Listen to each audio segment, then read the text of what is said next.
হচ্ছে সিদ্ধান্ত ভাইয়ের বন্ধু, একসাথে করতে।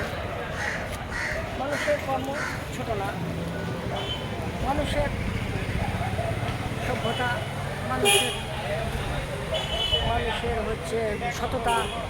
তো উনি যে সততা হিসাবে একটা কর্মকে বেছে নিয়েছে, এটা ইয়া না, হয়তো আল্লাহ পাক তাকে একদিন বড় করবে।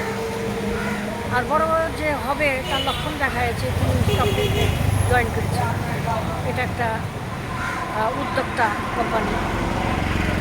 একটা শিকানের বন্ধু আমাদের আমাদেরকে কী বাদে নামিয়ে দিল।